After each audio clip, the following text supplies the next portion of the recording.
ذلك لمن خشي ربه صدق الله العلي العظيم.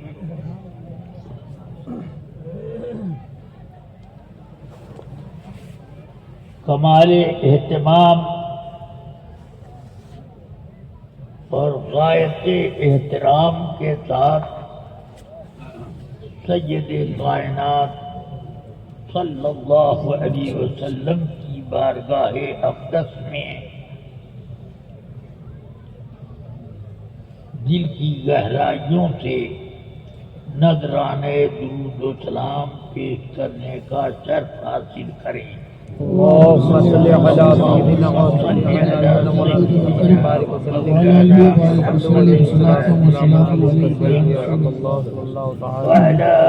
آله وصحبه وبارك وسلم. تقریریں زور شور سے اور کبھی بہت مقفع مسجع عبارتوں سے کی جاتی ہیں، مگر تقریر وہی ہے دل سے جو بات نکلتی ہے اثر رکھتی ہے، پر نہیں طاقت پرواز مگر رکھتی ہے. الحمدللہ میں نے جس نیت سے حضرت مفتی صاحب دیدہ مجدہو کی تقریر کے لیے گزارش کی تھی وہ مقصد میں نے پا لیا ہے، اور میں جیتا ہوں صرف اس لیے کہ دین کیسے فروغ پائے اور لوگوں کے ساتھ ہدایت کس طرح چمٹے. یہ اس لیے میں اللہ سے دعا کرتا ہوں، اے اللہ مجھے جب تک بھی زندہ رکھنا ہے مجھے دین کی خدمت کی توفیق دیتا رہا. میں خدمت دین ہی کے کرتے کرتے مرنے کی دعا کرتا ہوں. اللہ تعالی نے اس وجہ سے مجھے چلتا پھرتا رکھا ہے. میری عمر 93 سال نہیں بلکہ 92.5 سال سے کچھ 90 سال سے کچھ زیادہ ہو بس. مگر کیا اس عمر میں کوئی دوڑ دھوپ کر سکتا ہے؟ یہ صرف توفیق الہی ہے، یہ ضیاء المصطفیٰ کی کرامت نہیں ہے، یہ رب قدیر کا کرم ہے کہ وہ چاہتا ہے کہ اس نالائق سے دین کا کام لے لیا جائے. الحمدللہ میں اسی لیے جی رہا ہوں، اسی لیے میں پڑھا رہا ہوں، اور اسی لیے میں علم تقسیم کر رہا ہوں. میں نے کتنے زمانے تک مبارک پور میں کام کیا، تنخواہ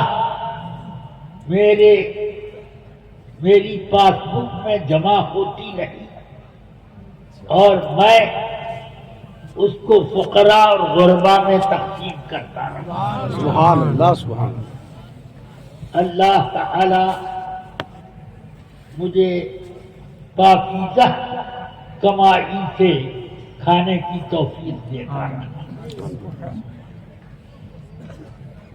اس کا مقصد یہ نہیں ہے کہ میں تکیے کے نیچے سے دست غیب حاصل کر لیا کرتا۔ مقصد یہ ہے کہ آدمی جب صحیح طور پر بے نیاز ہو جاتا ہے تو اللہ کی طرف سے نیاز کا کھانا آنے لگتا ہے۔ سبحان اللہ حضور حافظ ملت نے نہ معلوم کئی 100 مرتبہ مجھ سے فرمایا کبھی روزی کی فکر مت کرنا، تمہاری پیدائش سے 50,000 سال پہلے تمہاری روزی لکھ دی گئی۔ سبحان اللہ تمہاری لالچ سے ایک دانہ بڑھے گا نہیں اور بے نیازی سے ایک دانہ گھٹے گا نہیں، مگر لالچ کرو گے ذلیل ہو جاؤ گے، بے نیاز رہو گے باعزت بن جاؤ گے۔ یہ بزرگوں کے کلمات کتنے قیمتی جواہر پار نہیں، بلکہ ان کو کہو آسمان کے ستارے۔ یہ فرمان اب میں اس زمانے میں سب سے زیادہ جو ضروری چیز سمجھتا ہوں، فتنوں سے اپنے آپ کو بچانا۔ فتنے پیدا ہوتے رہیں گے، کوئی اس کو بند نہیں کر سکتا۔ آقا کائنات نے فرما دیا ہے کہ فتنے پیدا ہوں گے۔ بخاری شریف میں سیدنا عمر ابن خطاب امیر المؤمنین رضی اللہ تعالی عنہ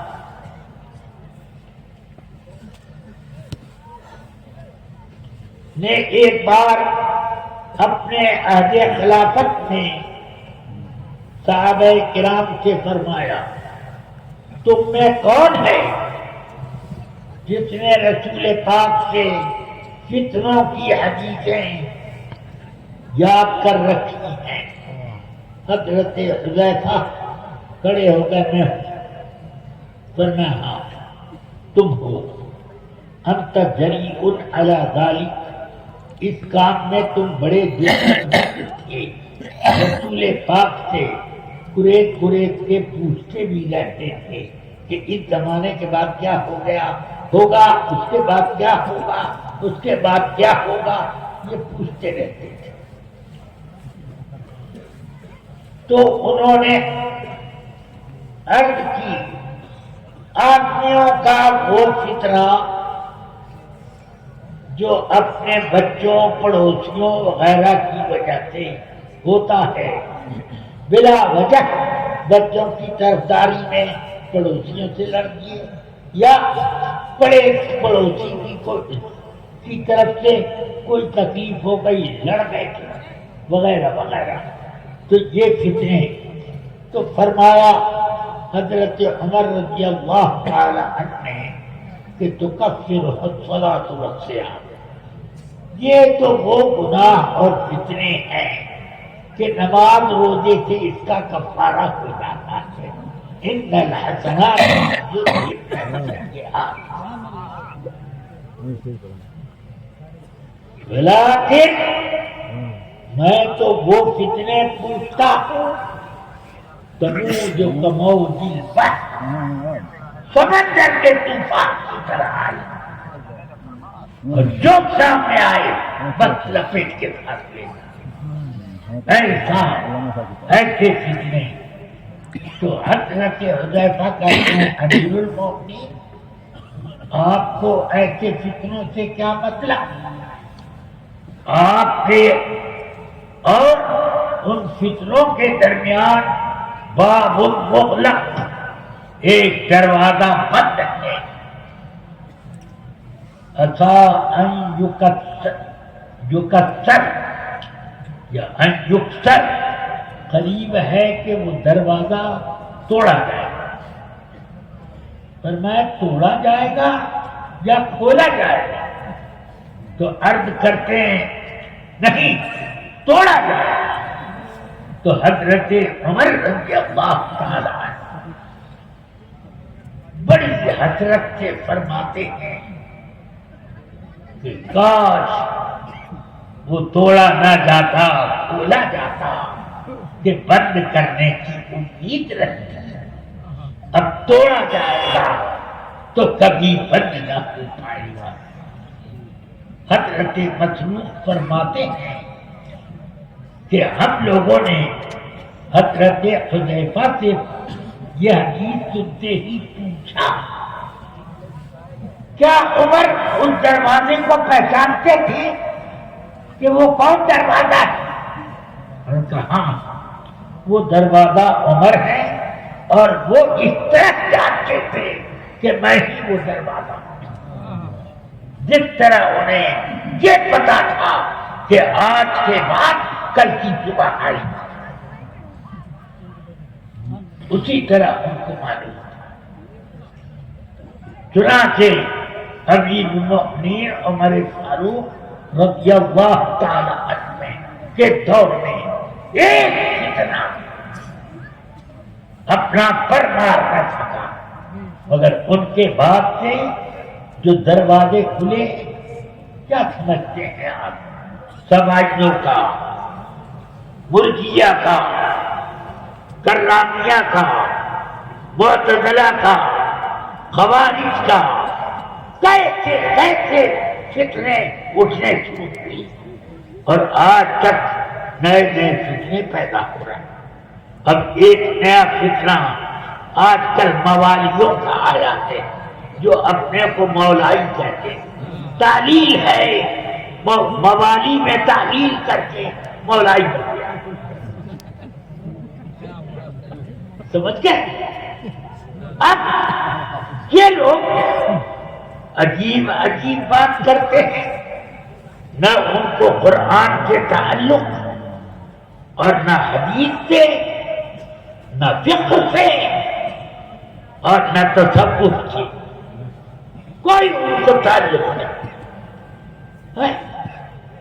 معاذ اللہ حیدرآباد میں ان لوگوں نے ایک پتلا بنا کر کہا یہ امیر معاویہ کا ہے اور اس کو جلایا۔ معاذ اللہ، ابھی کبھی توفیق ہوئی کہ ابو جہل کا پتلا بھلے جلاتا؟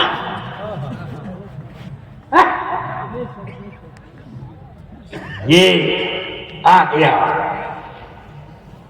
سنو،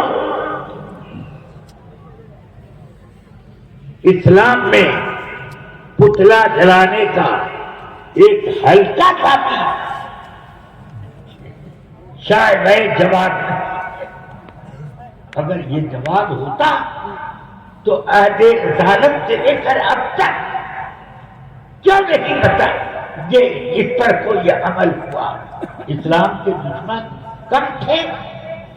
قادیانی کا پتلا جلایا گیا، مسلمہ کذاب جو مسلمہ کذاب ہے وہ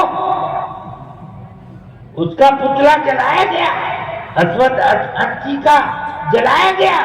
کتنے متنبی ہوئے، جھوٹے دعوے دار نبوت، مگر ان میں سے کسی کا پتلا نہیں جلایا گیا۔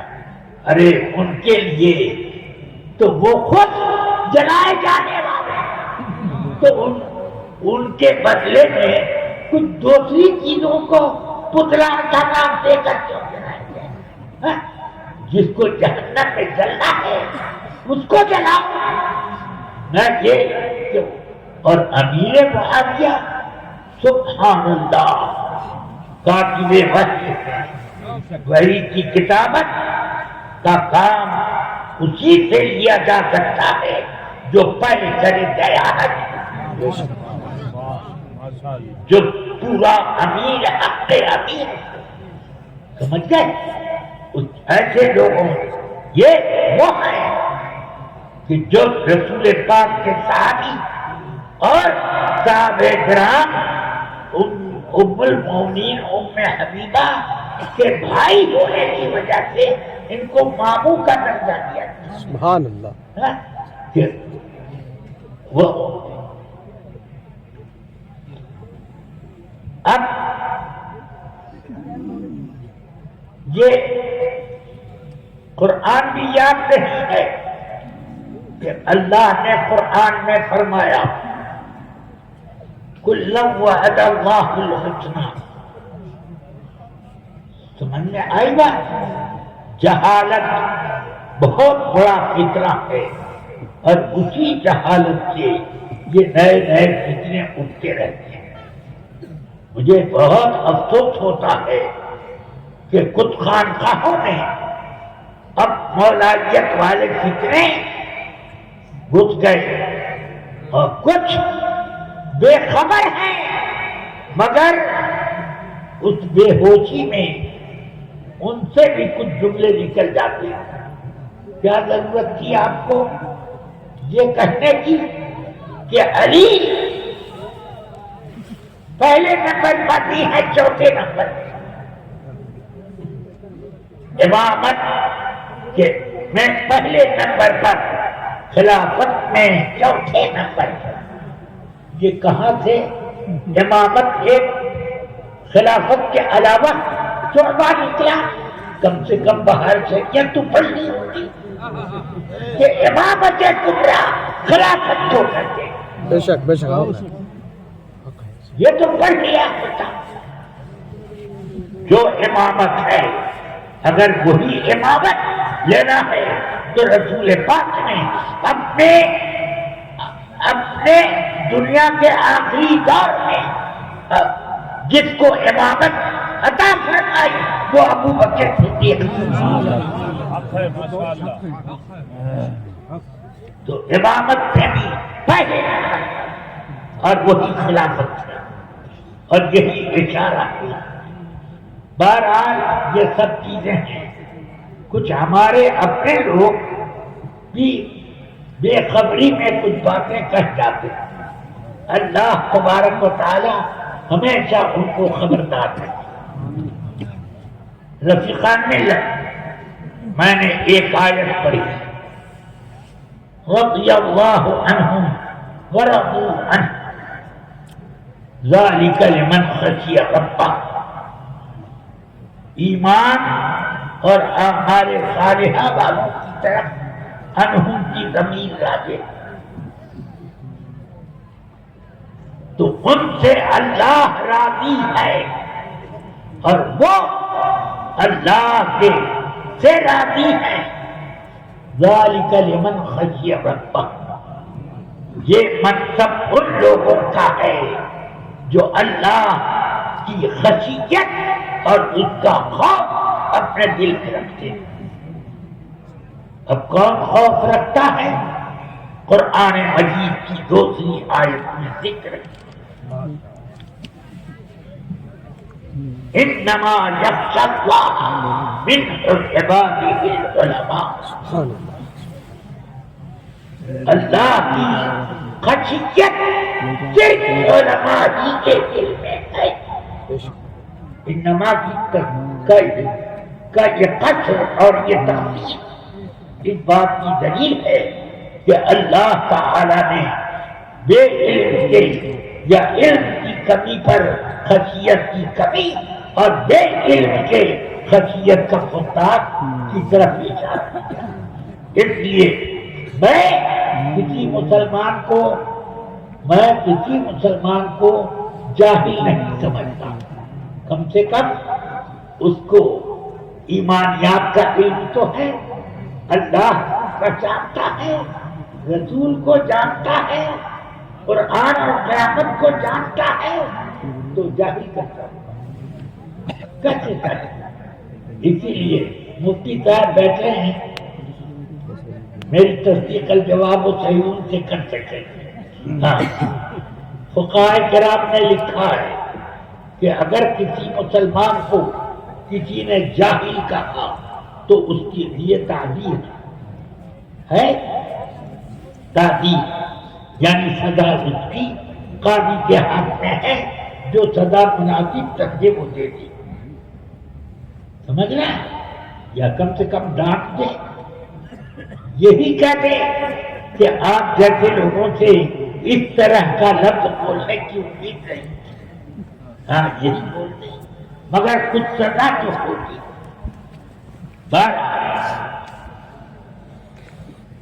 اب حضرت صوفی صاحب علی رحمۃ سبحان اللہ، میں ان کے پڑھنے کے زمانے میں ان سے 2-3 سال جونیئر تھا، میں دیکھتا تھا پورے مدرسے میں چھوٹے بڑے سب آپ کو صوفی جانتے ہیں۔ سبحان اللہ، سبحان اللہ، سبحان اللہ، سبحان جو اپنے زمانے طالب علمی میں صوفی مشہور ہو جائے اور وہ بھی طلباء کی زبان پر، تو اس کے تصوف میں کوئی شبہ رہ جاتا ہے۔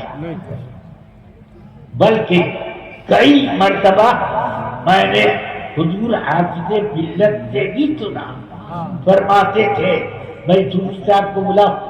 ہاں، یہ اس طرح سے میں نے کئی بار خود اپنے کان سے حضور حافظ ملت کو کہتے ہوئے سنا۔ سبحان اللہ، اگر نہیں تھے تو حافظ ملت کا کہہ دینا کافی ہے، نہیں تھے تو ہو گئے۔ اب یہ انہوں نے علم بھی حاصل کیا، اور آج کل کا نصاب نہیں، جو سمٹتے سمٹتے درجے میں داخلہ اب بہت چھوٹا ہو گیا، بہت چھوٹا ہوا تھا ہمارے زمانے میں، جب بھی 10 سال کا تھا وہ چھوٹا ہو گیا۔ اس کے بعد حافظ ملت نے 2 سال فراغت کے بعد مجھ کو اپنے پاس رکھا۔ سنا بہت سی وہ کتابیں جو ہم لوگوں نے پڑھی ہیں تم لوگ نہیں پڑھ پائے، درس نظامیہ میں وہ داخل ہے، اس کے لیے تم تو یہ صوفی صاحب نے الحمدللہ بہت زیادہ گہرائی کے ساتھ علم حاصل کیا، اور علم حاصل نہیں کیا بلکہ اپنا عمل اپنے علم کے مطابق بنایا، اور یہ صرف اس منصب کے لیے کافی ہے، رضی اللہ عنہم ورضوا عنہ، تو یہ ان کا ایک منصب ہے۔ اب انہوں نے درس بھی دیا اور تبلیغی دورے کیے، پھر اب اللہ نے ایک تیسرا بھی انتظام کیا کہ ان کے ذریعے سے مریدین کی ایک بھیڑ ان کے گرد سمٹ آئے اور ان لوگوں کی ہدایت خاص طور سے ہوتی ہے۔ میں نے حضرت صوفی صاحب علیہ رحمت و رضوان کے کئی مریدوں کو دیکھا کہ عقیدے کے اعتبار سے، عمل کے اعتبار سے بڑے پکے، اسی لیے بار بار میں کبھی تنہائی میں لوگوں سے ذکر کرتا ہوں تو میں کہہ دیا کرتا ہوں کہ سیٹھوں میں حاجی کلیم اللہ صاحب مجھے بہت پسند ہے کہ وہ اپنے ایمان اور عمل کے بڑے پکے ہیں، اور یہ سب نظر ہے سمجھتے ہیں ان پر خاص نظر۔ تو اس طرح میں نے بہتوں کو پایا کہ جو حضرت صوفی صاحب کی نظر میں آ گئے تو اب ان کی شان ایک بن گئی، ان کا ایمان محفوظ ہو گیا۔ اسی چیز کو اللہ تعالی نے ایمان اور تقویٰ کے ساتھ جوڑا ہے، تو فرمایا ابھی گرو ماسا نے یا ایھا الذین آمنوا تو مومن ہو گئے، اتقوا اللہ تقوی والے ہو گئے۔ اب وہ پورو مانتا تھا جبھی چپ کر۔ ابھی آپ نے مولانا ابو یوسف محمد سے سنا، یہ کہہ رہے تھے اس کی کیا ضرورت پورو ثابت، یہ ضرورت ہے کہ ایمان تو ہے، مان لیا، نجات کے لیے کافی ہے ایمان اور تقویٰ، مگر اس کی کیا گارنٹی کہ تمہارا ایمان اس فتنے کے دور میں بچا رہے گا؟ تمہارا تقویٰ کیا ہوگا جو جب ایسے ایسے دین گھوم رہے ہیں کہ نماز کوئی چیز نہیں، نماز کا مطلب دل کی پاکیزگی۔ ابے دل کی پاکیزگی نمازی سے تو ہوگی، نماز چھوڑ کے دل پاکیزہ ہوگا؟ سبحان اللہ، یہ ایسے ہی ہے کہ رات سے گزرتے میں نے طالب علمی کے زمانے میں ایک عمارت پر لکھا ہوا دیکھا، پاکیزہ تاکیز، پاکیزہ تاکیز، تاکیز بھی ہے، پاکیزہ بھی ہے، بالکل ایسے ہی وہ بھی ہے، بے نمازی بہت بلند قامت منور دل والا۔ سبحان اللہ، یہ ایسے ایسے دین اب گھومنے لگے اور لوگ اس کی طرف رغبت بھی کرنے لگے، یہ بھی ایک شیطان کا عمل ہے۔ اللہ تعالی ہم سب کو فیض و برکات سے مالا مال کرے۔ دیکھیے حضرت مولانا حبیب الرحمان صاحب کتابیں بھی لکھتے ہیں، تقریر بھی کرتے ہیں، اور تقریر کرتے ہیں تو ایک ایک جملے پر ایک ایک آیت یا کوئی حدیث ضرور پیش کرتے ہیں، یہ ان کا کمال ہے۔ عمر میں تو مجھ سے خیر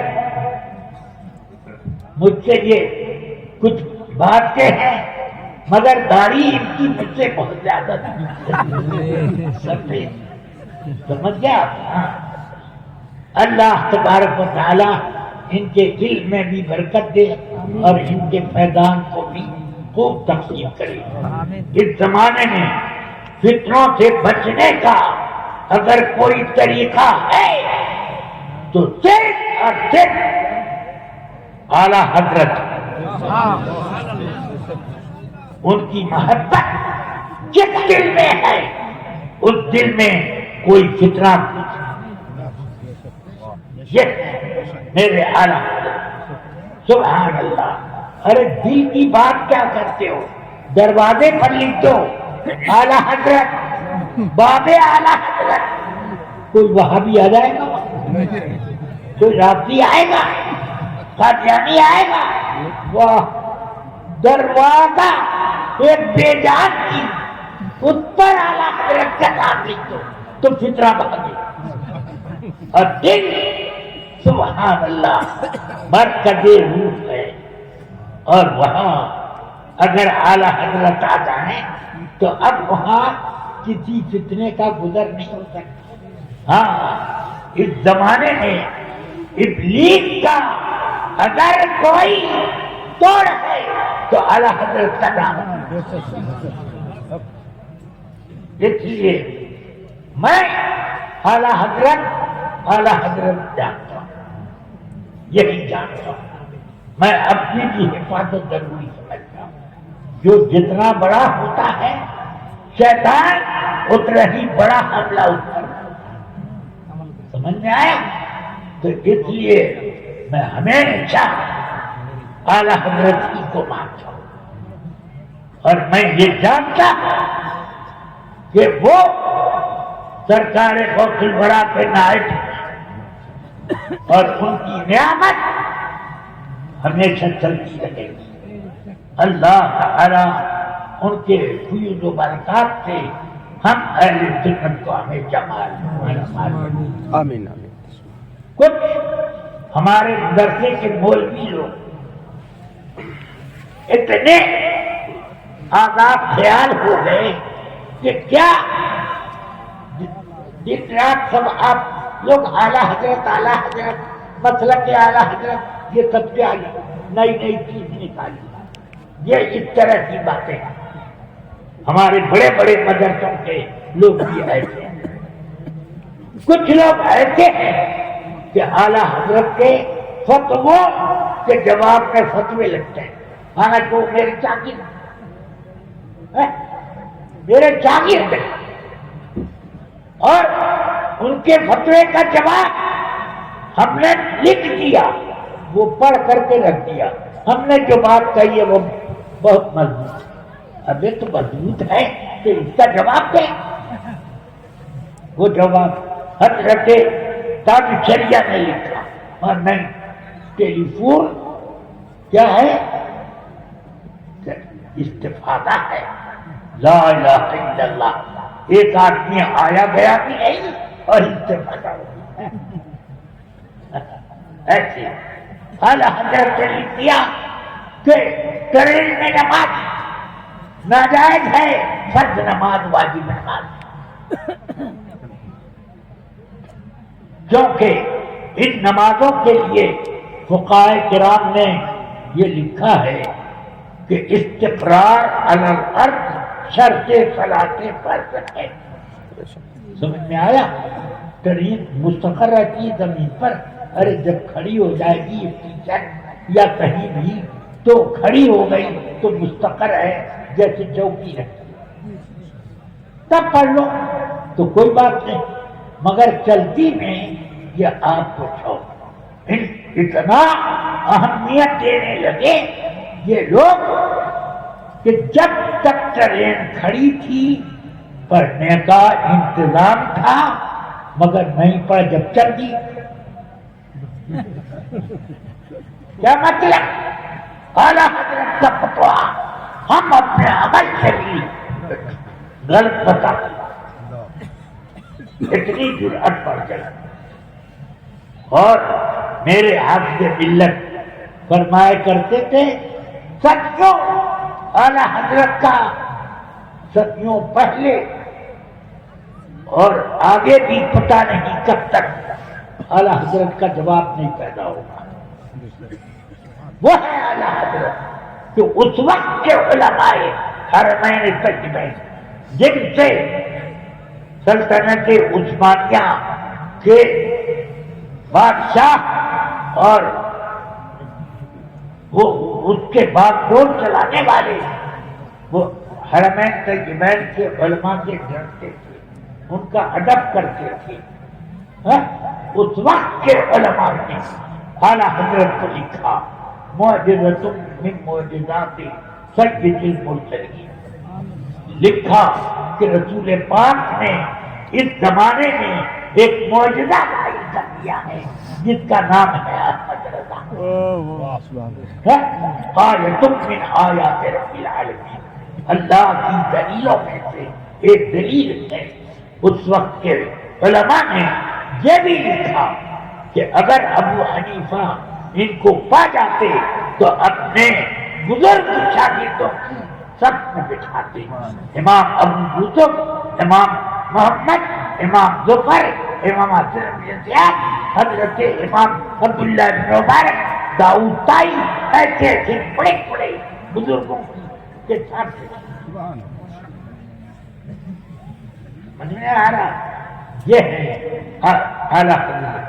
اللہ تبارک و تعالی ان کے فیض و برکات کو عام کرے.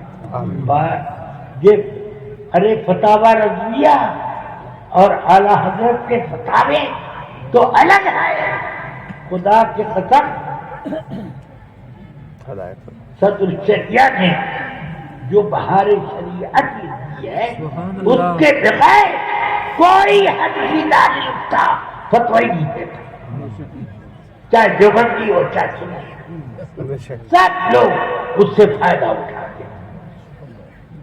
جب سے حال یہ ہے کہ سمندر ہے فتاوی رضویہ اس کی ایک نہر ہے بہار شریعہ.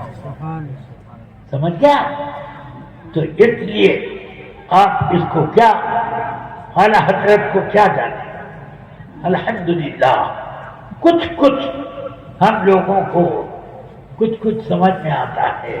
ہاں اصغر سے ملے لیکن اصغر کو نہیں دیکھا. سنتے ہیں کہ اشعار میں کچھ فرمایا. اعلیٰ حضرت کی حقیقت کیا ہے؟ سبحان اللہ الحمدللہ. حضرت مولانا سید دیدار علی صاحب جو راجستھان کے سب سے بڑے مفتی اور سب سے بڑے محدث، اور واقعی ان کی کتابیں دیکھنے کے بعد، ان کے فتوے دیکھنے کے بعد ہم کو بھی سمجھ میں آتا ہے کہ وہ علم کا ایک دریا ہے. ان کے پاس کچھ فتوے اعلیٰ حضرت کے پہنچے تو انہوں نے سوچا کہ میں ذرا ان کی زیارت کراؤں. آئے بریلی چلے، اور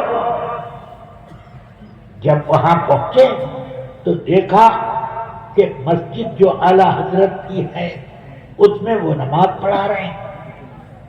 تانے والے سے کہا سامان یہاں مسجد کے دروازے پر رکھ دو، اور پھر آئے ایک مٹی کا بدنا لوٹا لیا اور مٹی کا کوئی چھوٹا سا بچہ پانی بھر کے وہ مشق میں ڈال رہا تھا. اس کے سامنے اپنا لوٹا بڑھا دیا کہ بیٹا للہ اس میں ذرا پانی بھر دے، جماعت پانی ہے، جلدی سے میں وضو کر لوں. تو وہ مسکرا کے کہتا ہے حضرت میرے بھرے ہوئے پانی سے آپ کا وضو صحیح ہے؟ کیسے صحیح ہوگا؟ کہ تم جس گھر میں لے جاتے ہو وہ لوگ کہ حضور میں وہاں سے پیسے لیتا ہوں پانی کا، اور آپ تو مفت کا مانگ رہے. سمجھ گئے؟ فوراً ڈول رسی اس سے لیا، پانی اپنے ہاتھ سے بھرا اور وضو کیا، جماعت میں شریک ہوئے. جماعت ختم ہوئی، دعا ہوئی، فوراً اعلیٰ حضرت کے قدموں میں جا کر گرے، کہہ کے حضور دیدار علی کو بریلی آنے کے بعد اپنی شخصیت کا دیدار ہو گیا. آپ کی گلی میں رہنے والا مٹی کا لڑکا دیدار علی سے بڑا مفتی ہے، اس کو فتوے زیادہ معلوم. تو یہ اس سے آپ اندازہ کریں کہ سیدنا اعلیٰ حضرت ایک مسلک پر بیٹھتے تھے مگر ان کے علم کا فیضان پورے بریلی پر برس رہا تھا، ہندوستان میں بٹ رہا تھا. سبحان اللہ.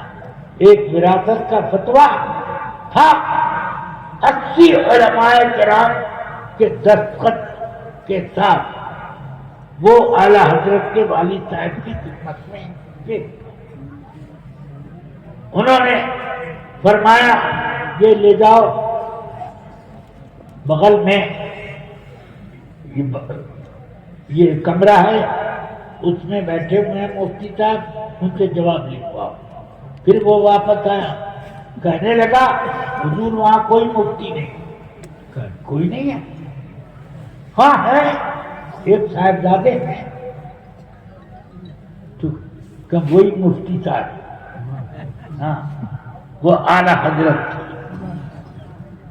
آپ نے وہ 80 جس میں حضرت علامہ مفتی ہندوستان کے بڑے معزز محترم مفتی اور ان کے سینکڑوں بڑے بڑے شاگرد مفتی تھے، وہ حضرت مفتی ارشاد حسین صاحب رامپوری علیہ رحمہ، ان کا یہ الجواب الصحیح لکھا، مگر اعلیٰ حضرت نے اس کو ادب التعبیر پڑھا، جواب جو تھا اس کے برخلاف آپ نے جواب لکھا۔ سرکار اعلیٰ حضرت کے والد ماجد نے اس کو پڑھا، جواب پڑھنے کے بعد الجواب صحیح لکھا۔ نواب صاحب کے ہاں اس وراثت کا مقدمہ تھا، رامپور کے نواب صاحب، اب ان کے سامنے یہ فتویٰ پیش کیا گیا، وہ دیکھ کر کے تعجب میں پڑ گیا۔ 80 علماء جن میں سب سے بڑے مفتی ارشاد حسین صاحب کا بھی دستخط ہے، وہ الگ اور 2 آدمیوں کا الگ، تو مفتی ارشاد حسین صاحب علیہ رحمہ کو بلایا نواب نے، کہا حضور یہ دیکھیے، یہ 80 لوگوں کا دستخط اور یہ 2 آدمیوں کا الگ فتویٰ۔ انہوں نے دونوں غور سے پڑھا، یہ بھی کہا کہ یہ 2 آدمیوں والا یہ صحیح ہے۔ حضرت مفتی ارشاد حسین صاحب نے فرمایا ان 2 نے جو دستخط کیا یہی صحیح ہے۔ تو نواب نے کہا یہ 80 علماء نے تب کیا کیا کہ اصل میں عجلت میں نے دستخط کر دیا، میرے دستخط کو دیکھ کر سب نے الجواب صحیح یہ ہے۔ تو یہ زمانہ تھا بڑے بڑے مفتیوں کا کہ رجوع کرنے میں شرم نہیں محسوس کرتے تھے، بلکہ جو حق ہوتا اس کی وضاحت سمجھ گئے۔ اور آج کے ٹٹپٹیا وہ کہ ہلدی مل گئی چوہیا کو، بولی ہم بھی تمساری ہو گئی۔ یہ اللہ تبارک و تعالی میری اور آپ سب کی حفاظت فرمائے۔ اور یہ یاد رکھو کہ جو لوگ صاحب علم و کمال ہیں اور صوفی صاحب کے طریقے پر، یعنی میرے اعلیٰ حضرت کے طریقے پر، تو وہ سب جنتی ہیں، ان کا دامن پکڑ کے رکھو، سب ایک ساتھ رکھو۔ میں یہ سب اس لیے کہتا ہوں کہ میں آپ لوگوں کو چھوڑ کر جنت میں نہیں جانا چاہتا، سمجھ گئے؟ ہاں آپ سب کو چلنا پڑے گا، اس چلنے کے لیے اعلیٰ حضرت وہاں، ہاں اللہ تعالی خیر فرمائے۔ ان سے ملنے کی اور صورت کیا، ملنے والوں سے راہ پیدا کر۔ تو صلی اللہ تعالی علی النبی الکریم وآلہ وصحبہ اجمعین برحمتک یا ارحم